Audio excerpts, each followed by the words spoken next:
just people. La vida de este vecindario era muy buena, la verdad. Todos teníamos trabajo y sabíamos que no lo perderíamos.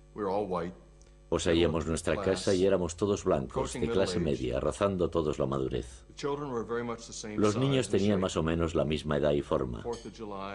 El 4 de julio todas las mamás preparaban sus ensaladas de patata y sus fiambres y los ponían ahí sobre unas mesas que colocábamos en el callejón porque no había tráfico.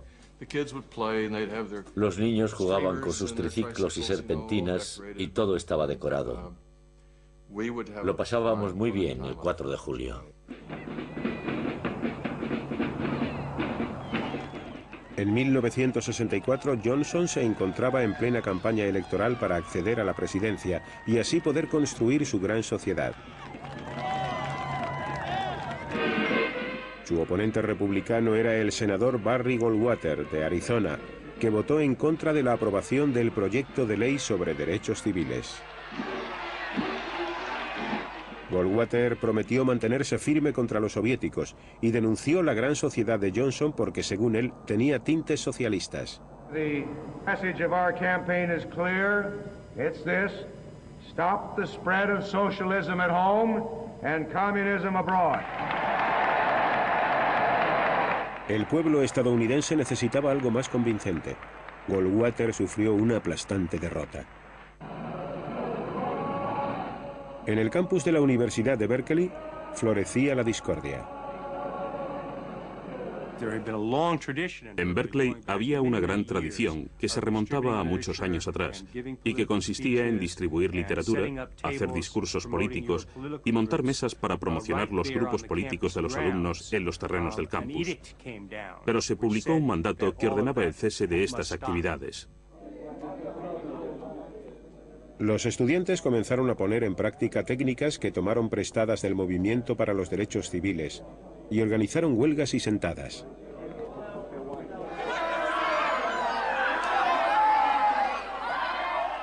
En el enfrentamiento con los estudiantes, la policía empleó métodos aún más violentos. La prensa y el público cada vez sentían menos simpatía por ellos. Algunos miembros de los servicios de prensa dijeron que el 49% de nosotros éramos comunistas, y a veces veías gente que llevaba distintivos en los que rezaba «formo parte de ese 49%». Y esto era un problema muy grave. Fue un punto crucial porque a mí me aterrorizaba que me llamaran comunista. Era algo que me asustaba porque yo quería trabajar como profesora en una escuela pública y ser tachada de comunista podía acabar con mi carrera. Eso y ponerme una de esas insignias o cantar algunas de las canciones que habíamos compuesto, como esa que decía «Hay 5.000 estudiantes en la plaza, los micrófonos suenan, están hablando a la multitud». Estoy segura de que según las reglas esto no está permitido, pero yo no hubiera podido articular ni una sola palabra de esta canción porque me aterrorizaba la posibilidad de que me tacharan de comunista.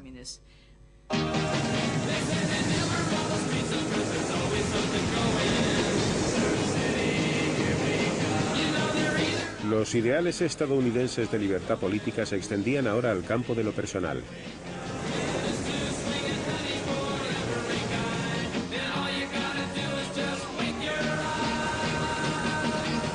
La búsqueda de la felicidad parecía incompleta sin el ejercicio de las libertades sexuales. El sistema de libre empresa recompensaba generosamente la hábil comercialización de las fantasías sexuales. My name is Vera, and I'm going to be your bunny tonight. La filosofía con la que crecí y que he defendido en la serie editorial era realmente la de la libertad personal, la libertad política y la libertad económica. La noción de que nosotros somos dueños de nuestras mentes y cuerpos y de que todas las acciones de la Iglesia o del Estado que traten de limitar nuestra libertad son inapropiadas e inconsistentes en una sociedad pluralista como la que se supone que hay en los Estados Unidos. La gente decía que no tenía por qué haber nada malo en practicar el sexo antes del matrimonio. Los estudiantes podían conseguir la píldora para el control de natalidad en los servicios sociales para estudiantes, y la mayoría de las mujeres que yo conocía la utilizaban. Estábamos de acuerdo con los hombres en que el sexo premarital no era algo malo que nos llevaría a la condenación después de la muerte. Por otro lado, había un montón de tipos de esos de ámalas y déjalas. Entonces, ¿cuáles eran exactamente las reglas del juego? Fue una época muy dura para las mujeres. Los hombres norteamericanos seguían marchando a la guerra. En marzo de 1965, el presidente Johnson comenzó a enviar tropas de tierra a Vietnam. Inside the Army base at Oakland, California, a scene reminiscent of the recent past.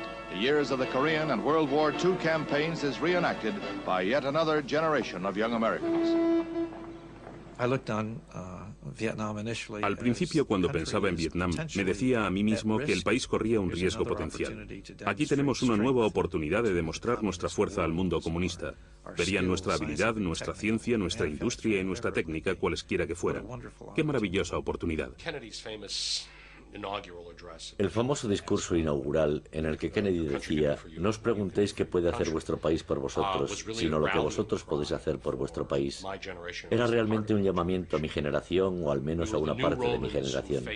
Éramos los nuevos romanos y nos enfrentábamos a los bárbaros que se agolpaban en las fronteras de la nueva Roma.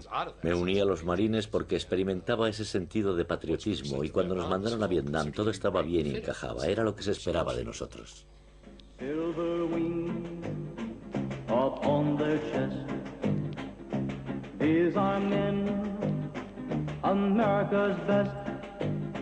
100 men. A pesar de que se enviaron más efectivos de los previstos, la guerra de Johnson en Vietnam contaba con el apoyo del pueblo.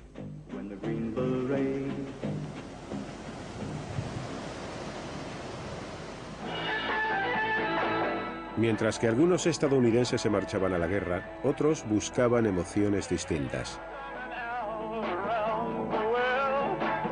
Rechazaban el materialismo estadounidense no en favor del comunismo, sino del amor, la paz y el rock and roll.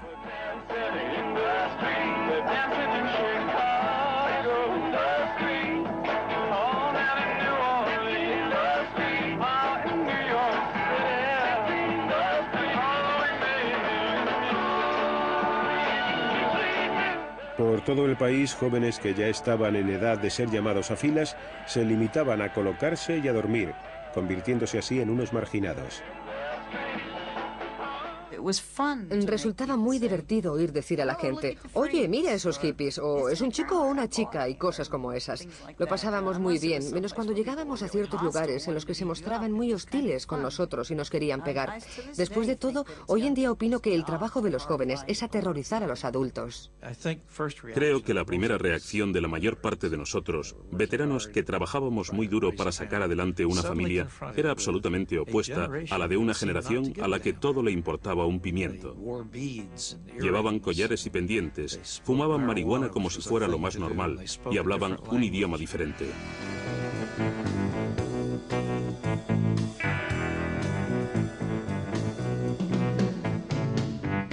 Estos jóvenes estadounidenses rechazaban la ética laboral y la monogamia en favor de la espontaneidad, la sensualidad y las drogas psicodélicas.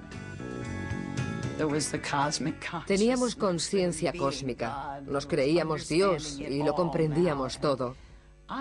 Y rápidamente comencé a perder la paciencia con el resto del mundo, que aún seguía tomando parte en guerras y haciendo cosas estúpidas.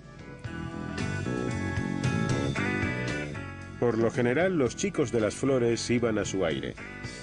La policía, que se vio obligada a desempeñar el papel de padre severo, casi nunca sabía cómo reaccionar.